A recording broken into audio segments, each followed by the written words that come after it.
finish off Acts chapter 9. As we talked about on Friday, we kind of ended with the Saul story. I'm sorry, Saul. Right? So we kind of ended with the Saul story for now. But now we're moving to kind of back to Peter. Hey, Dave.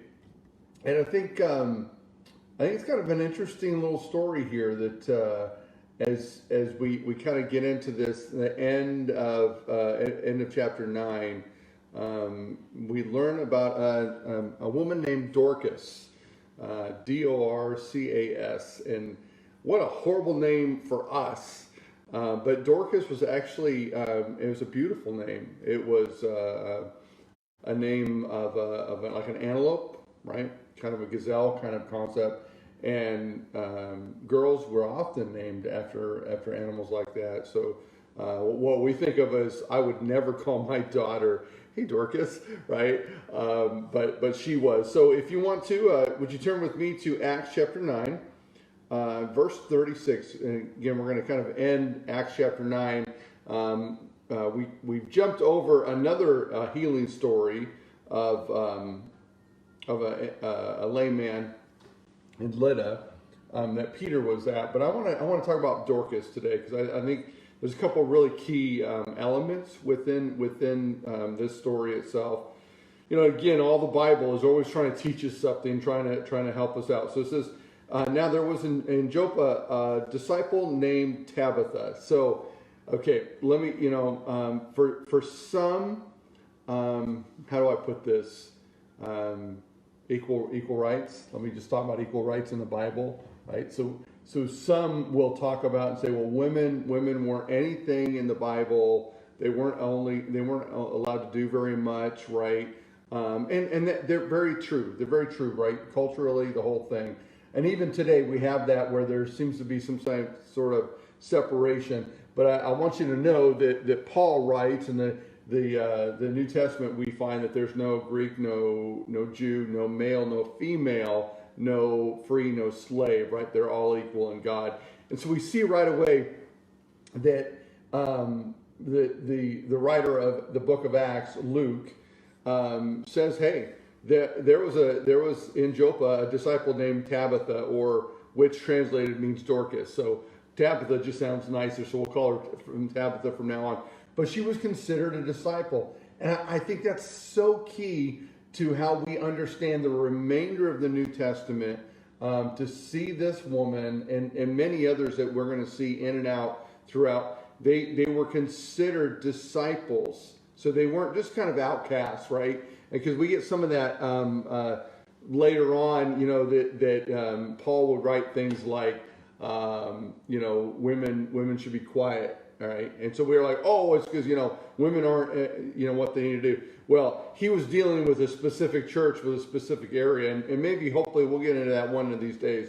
But I just really want you to understand that this is how the Bible really looks at women. They didn't say there was this woman. They said there was a disciple, and her name was Tabitha, right? So I'll get off that one for a little bit, but just understand that the Bible is very, very clear that both men and women are equal within this concept, right? So which translated means Dorcas. And if you're upset about that, go ahead. Hey, email me, text me, call me. I'll walk you through the New Testament, and I'll be able to show you exactly what I mean, right? But we see it right away that there was a disciple named Tabitha, which translated means Dorcas. She was full of good works and acts of charity. Now, here's another key thing, and I think we've talked about Stephen and we talked about Philip. These guys that weren't pastors, weren't the apostles, weren't the big guys, right? And then all of a sudden now we're talking about the elders that were appointed over the distribution of food, and we see Philip and Stephen, those two specifically, did amazing things, and we think, well, those, and they were preaching the whole thing. But that they're the ones really driving things. But then all of a sudden, this story, at the end of Acts chapter 9, we come to this woman named Tabitha, a disciple, named Tabitha, and her her whole role was never to preach. We don't see that she preaches here. Not that she couldn't if she was a woman. She could definitely preach. We're going to see that in the as we go along in the New Testament. But her whole role as a disciple was ministry of helps. Right. That's what do I mean by that? She was one of those that helped anywhere she could. Right. She says that she was full of good works and acts of charity. So that was her whole role. And I want us to understand we shouldn't minimize that in any way. The preacher, the worship pastor, they're always like the big dogs in the church, right? They're the ones that get everything driven. And even sometimes an associate pastor or youth pastor or, your children's pastor, they're the ones that are really doing everything. The council, they're the ones that do. No. It was these people like Tabitha that did the majority of ministry and that really impacted. And it says that she was full of good works and acts of charity. That her whole discipleship life was driven into ministry of helps, of helping where she could, doing what she could.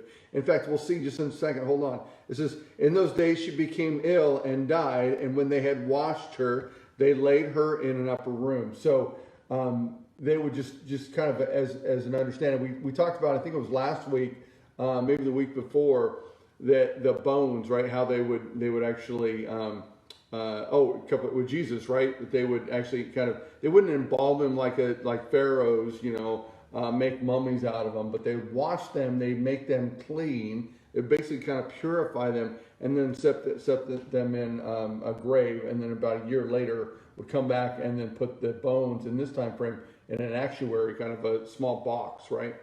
But so they point out that she was washed because that confirms she was dead. She wasn't just, in coma, right? They were preparing her for the whole burial piece. And they said that they laid her in the upper room. Since Lydda was near Joppa, so that's where they were at. Peter's in Joppa, right? The disciples, hearing that Peter was there, sent 2 men to him, urging, "Please come to us without delay." So we don't know why, because that they call Peter. Were they calling Peter to have him come raise her? Were they calling Peter just to come as the head of the church? Really, you kind of look at him as a top dog to come and to help remember a woman who did so much for the community. And so they come and say, "Please come without delay." So Peter rose and went with them. And when he arrived, they took him to the upper room. And then, listen to this. This kind of tells us a little bit more about Tabitha. And it says, all the widows stood beside him, weeping and showing tunics and other garments that Dorcas, or Tabitha, made while she was with them. So it kind of explains a little bit about her ministry was sewing. She was making things, tunics, clothing for widows specifically, it looks like. Now, she might have been doing other things, but obviously she had such an impact on the widows in that community that they were weeping and mourning. They were showing Peter, "Look at what she's made. Look at all the stuff." And can I just tell you, those of you, there's so many of you that work in our nursing home ministry, work with our senior citizens, right? Work out in this giving. You have no idea the impact that you really have, and I just thank you for that. We see this happening, and I understand that as we work again. I preach on Sundays. That's great. But man, the real work is happening when someone's making something for someone else, when someone's giving, delivering food, someone is just sitting and talking with somebody. That's when the real ministry happens. But Peter, it says in verse 40, very interesting, and it'll kind of bring you back to Jesus at one point. Peter says, he puts them all outside, right? And there was another time that Jesus did the same thing, kind of put everyone out on the outside. And we actually go to the old prophets, Elijah, we actually see him do the same thing, like, okay, I need to be alone with the dead body, right? But it says that Peter put them all outside and knelt down and prayed. Now listen to the language here. And I always say, I urge you to really read and read small segments and look at the language, because the language is going to tell you something. So listen to how it says what it says, right? So, but Peter put them all outside and knelt down and prayed. And turning to the body, he said, Tabitha, arise. Okay, did you catch it? Did you get it? It says that he knelt down and prayed, and turning to the body, he said, Tabitha, arise. Okay, so imagine yourself, you're walking in, and if you're walking in with the intent to pray for someone, you're going to look at them, and maybe you're going to kneel.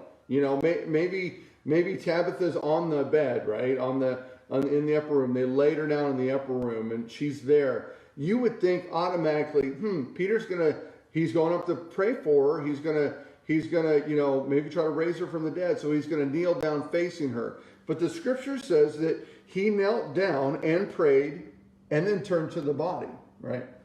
This tells me a little bit about who Peter is and how he interacts with God. He did not go in with an idea of saying, hey, I'm going to go in, I'm going to raise this woman to death. He went in to pray and to seek God's face, to walk with God and ask God for wisdom, for understanding what should I do, right? The language is very clear that when you read that, when you think about it, he says he knelt down and prayed.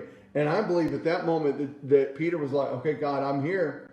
I'm here. The body of Tabitha, the body of your disciples there. What do you want me to do at this point?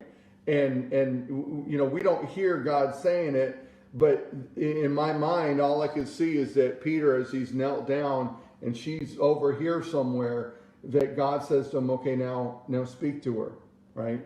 Speak to her. Do you guys understand what I'm saying? And I think it's a key element to think about, that when you and I are faced in a situation, when whether it's a death of the loved one, or that severe, or any kind of situation, we shouldn't automatically attack the situation. We should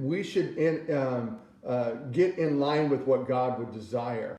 Not my will, but yours be done. And Peter knelt and prayed, and then he turned. And to me, it was that confirmation, okay, of God saying, this is what I want you to do. And there are times that I've been praying for people at the altar, and I've paused sometimes, and that's what I think we need to do. We need to pause and say, okay, God, this is a conversation between you and I right now. How do you want me to pray? What is it that you want me to do? What is it that you want? Because maybe at that point, God was like, hey, my servant has done well. Well done, good and faithful servant. As he's looking at Tabitha, she's with me in paradise. We're good up here, right? Things are great. And I her work's done. I don't want her back, right? And if Peter would have walked in and said, okay, God, this is what I want. I want you to do this, this, and this, right? That would have been going against God's will. And very often, can I just honestly say, I think we pray against God's will, because we're praying our own will. We're praying our own concept. We're praying our own wishes, and even in this moment, we're probably finding ourselves praying, God, do this, God, do this, God, do that. And God's saying, that's not what I want for your life. On Sunday, I talked about that, that we need to follow God, that he was a cloud of, pillar of cloud by day, pillar of fire by night. We need to follow him.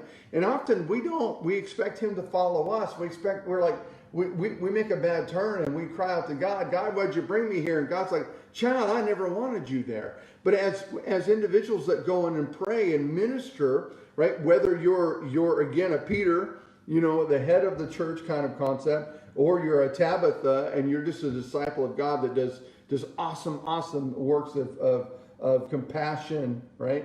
And charity. Doesn't matter. Either end of that spectrum, we should all be focusing on God, saying, okay, God, what is your will in this plan, in this time, in this moment? And so he turns to her and he just says, Tabitha, arise. No lengthy prayer, none of that. He's just like, Tabitha, arise. And it's just, I wish I could ask Peter right now, what did God say to you? And because maybe that's all God said. God said, just, hey, turn, just tell her to arise. right? She's listening. She's ready, right? And it says this, and she opened her eyes, and when she saw Peter, she sat up, right? And he gave her a hand and raised her up. Then calling the saints and the widows, he presented her alive, and it became known throughout all Joppa, and many believed in the Lord. And he stayed in Joppa for many days with one Simon, a tanner. How awesome of a story is that, okay? And again, it's awesome for two reasons. Number one is we see highlighted one of the most amazing people in the New Testament, in a woman that just does acts of service, right? Is a helper. And I say it that way because I think, again, far too often we don't give enough credit to the helpers in the church. Those are the ones doing the majority of the ministry. But the other one too is just that picture of Peter, who Peter is always beforehand walked in such boldness and would speak before thinking, and now we see Peter totally change and he prays before even speaking. So that's my challenge for you. Hey, tomorrow we're going to pick up in Acts chapter 10, and we're going to talk about another individual that Peter gets to interact with, which isn't your normal individual. So look forward to talking to you guys tomorrow.